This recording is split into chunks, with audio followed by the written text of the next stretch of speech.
Cerita berlanjut, setelah Gu Xuanchen melihat di depannya ada kerangka manusia, ia menghampiri kerangka itu dan berkata dalam hatinya, orang ini pasti sudah mati selama ribuan tahun. Lalu ia meletakkan tangannya yang diselimuti aura keemasan di dada kerangka itu, sepertinya penyebab kematiannya karena serangan balik saat berkultivasi. Setelah beberapa lama mencari informasi di tubuh kerangka itu, ia menarik kembali tangannya. Dia tidak memiliki aura familiar seperti sebelumnya, sepertinya itu bukan dia. Lalu siapa orang yang menyelamatkanku sebelumnya? Di saat aku bertemu dengan ular besar tadi. Lalu ia teringat sebelum ia pergi memasuki ruang dimensi menuju alam suci, ia memberikan teknik arai kepada Han Bin. Aku memiliki hubungan dengan leluhurmu, oleh karena itu aku akan segera mengajari kamu teknik susunan arai. Teknik ini dapat menyerap cahaya suci dan meningkatkan kultivasimu.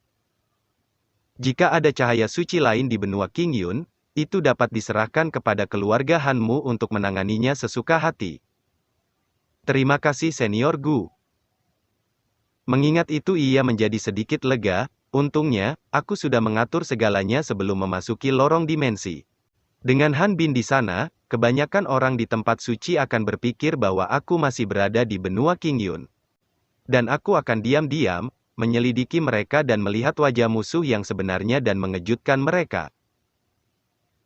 Namun ia melihat plat nama di pinggang kerangka itu, ia mengambil dan membaca nama kerangka itu.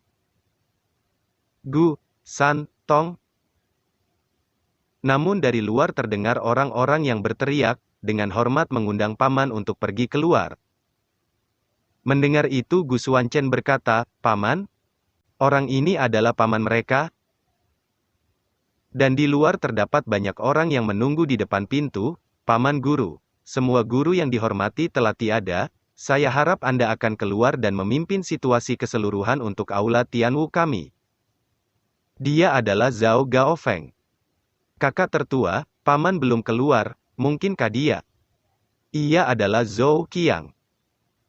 Para pengawalnya berkata, "Ya, meskipun dikabarkan bahwa Paman Gu adalah jenius nomor 1 di aula Tianwu kami, tetapi dia tidak pernah keluar dari pintu tertutup sejak ribuan tahun yang lalu."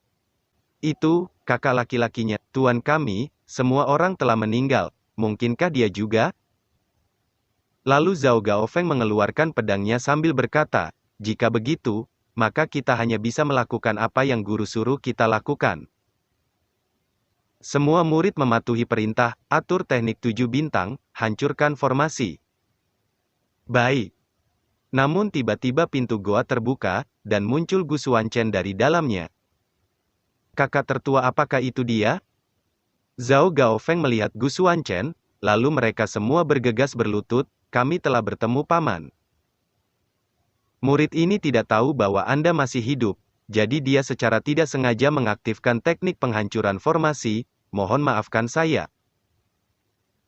Gu Xuanchen mengamati mereka dan berkata dalam hatinya, "Sepertinya mereka semua mengira aku adalah pamannya. Tapi ini juga bagus, menggunakan identitas palsu untuk mengeksplorasi musuhku di tempat suci." Lalu ia menghampiri orang-orang itu dan bertanya, "Bolehkah aku mengetahui namamu? Kalian meminta saya keluar dari pengasingan, apa ada masalah?" Nama murid ini adalah Zhao Gaofeng. "Ketika guru saya tiada, guru meminta para murid untuk meminta Anda keluar dan mengambil alih situasi keseluruhan." "Gurumu siapa?" "Seng Qiang." Gu Xuanchen berkata, "Kakak laki-laki Seng Qiang sudah tiada, kenapa dia tidak menungguku?" "Paman, guru kita wanita." Gu Xuanchen dengan cepat mencari alasan, Itu Anda tidak mengerti bahwa kakak senior Seng Qiang sangat dekat dengan saya seperti saudara sebagai seorang kakak laki-laki. Karena itu saya selalu menganggapnya sebagai kakak laki-laki, bukan kakak perempuan di hati saya." Dalam hatinya ia berkata, "Mengapa seorang gadis memakai nama laki-laki?" Mendengar itu para murid kebingungan dan sedikit curiga, "Paman Si, kamu selalu menganggap guru kami sebagai saudara, tapi Anda jelas bertunangan dengannya." Gu Xuanchen meliriknya dengan ekspresi kesal, "Apakah kalian berani untuk membicarakan hal-hal dari generasi yang lebih tua?" Maaf murid bersalah? Gu Xuanchen berjalan pergi sambil berkata, baiklah, antarkan saya untuk memberi penghormatan kepada kakak senior Seng Qiang terlebih dahulu. Aku sudah lama berlatih tertutup, apa yang terjadi dalam ribuan tahun ini, tolong beritahu saya apa saja yang terjadi. Mereka pergi ke aula Tianwu, Gu Xuanchen duduk di kursi pemimpin sambil membaca buku informasi di dalam hatinya. Sekte Baizhan adalah sekte yang kurang dikenal di tempat suci. Di bawah mereka, ada 4 aula seni bela diri. Tian, Di, Xuan, dan Hong. Awalnya, aula Tianwu menduduki peringkat pertama di antara 4 aula, tetapi setelah pertempuran bertahun-tahun, yang kuat terus jatuh, sampai sekarang berada di peringkat terakhir.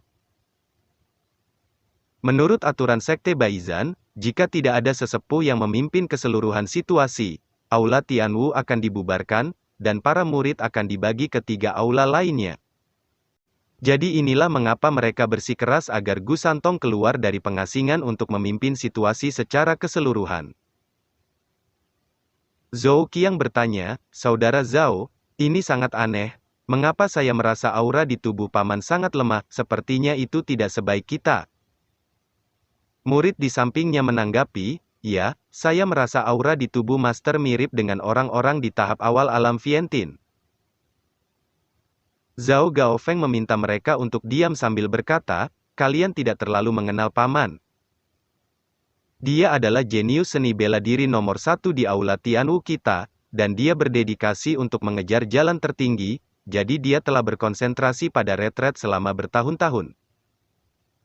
Lalu ia memukul kepala Zhao Qiang. Seperti kata pepatah, cara hebat sesederhana kebijaksanaan agung sama bodohnya dengan orang bodoh, ini adalah ranah yang tidak dapat dijangkau oleh siapapun dari kita. Saudara Zhao benar. Gu Xuanchen memanggilnya, Zhou Qiang. Ia bergegas menjawab, murid ada di sini. Saya bertanya kepada Anda, seberapa banyak yang Anda ketahui tentang Raja Suci Hautian di Tanah Suci? Murid di sampingnya berkata, katakan dengan cepat, Tuan Paman pasti ingin menguji apakah Anda memiliki pemahaman menyeluruh tentang sejarah tempat suci, ingatlah untuk melakukannya dengan baik. Ia dengan cepat menjelaskan, Raja Suci Hautian telah memerintah tempat suci selama puluhan ribu tahun berdasarkan kemampuannya yang tertinggi. Di era itu, perkembangan tempat suci sangat makmur, juga menarik upeti dari semua ras. Tapi 10.000 tahun yang lalu, pedang takdir muncul di tempat suci tanpa alasan. Menurut legenda, mereka yang telah memperoleh pedang takdir dapat menahan takdir, mendobrak penghalang dunia, dan melangkah ke alam Tuhan yang belum pernah dicapai oleh siapapun. Raja Suci Hautian memperoleh pedang takdir berdasarkan kekuatan kultivasinya yang tertinggi. Tapi sebelum dia bisa memahami pedang takdir, dia dikepung oleh para ahli dari alam lain.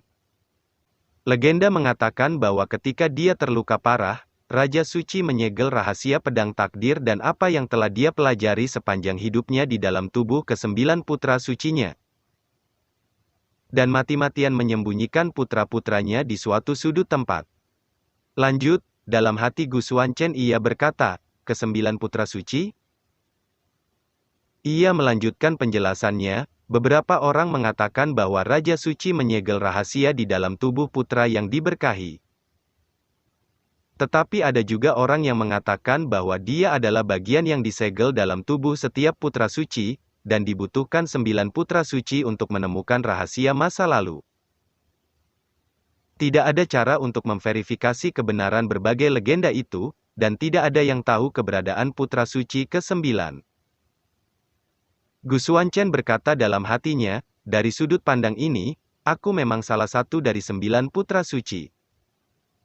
Itu sebabnya kelompok bayangan hitam akan melakukan segala cara untuk menangkapku. Karena kekuatan darah yang diwariskan oleh Raja Suci, aku selalu dapat memahami jalan surga dan sangat peka terhadapnya. Dan sebagian besar segel di tubuhku juga dipasang oleh Raja Suci untuk melindungi auraku agar tidak ditemukan oleh orang lain. Meski kekuatan aula Tianwu ini biasa-biasa saja, identitas Gu Santong tepat untuk saya gunakan untuk mencari berita. Tapi satu-satunya masalah sekarang adalah bagaimana mengajari mereka. Meskipun mereka hanya murid, masing-masing dari mereka memiliki kekuatan yang jauh lebih unggul dari Kaisar Bela Diri di benua Qingyun. Murid-murid berpikir, mengapa wajah Tuan Gu sangat suram? Minta para murid untuk pergi ke tempat seni bela diri untuk berkumpul. Zhou Qiang, apakah Anda baru saja mengatakan sesuatu yang salah? Sepertinya Paman Guru akan memberi Anda pelajaran? Setelah beberapa saat mereka semua berkumpul di tempat latihan bela diri, dalam hati Gu Xuanchen ia berkata, metode kultivasi alam suci berbeda dengan benua Qingyun. Alam suci berfokus pada kultivasi kekuatan hukum, dan levelnya dibagi secara langsung dan kasar menurut ranah. Antara lain adalah, alam Fientin adalah yang terendah. Dan yang tertinggi adalah Shen Qiao, Tong Yu, Nirvana, Ji, Tai Chu Tianyang dan Yintian Yuanjing, dan yang tertinggi adalah Raja Suci, yang dapat memahami langit dan bumi dan naik ke alam dewa. Ia berkata, aku harus memiliki pemahaman yang komprehensif tentang kekuatan kalian, sekarang Anda masing-masing memilih lawan dengan kekuatan yang sama untuk bersaing. Baik. Dalam hati Zhou Qiang ia berkata, untunglah, saya benar-benar mengira Paman Guru akan menghukum saya. Mereka mulai melakukan pertandingan, murid Zhao Gaofeng melawan saudara junior Luo Ming.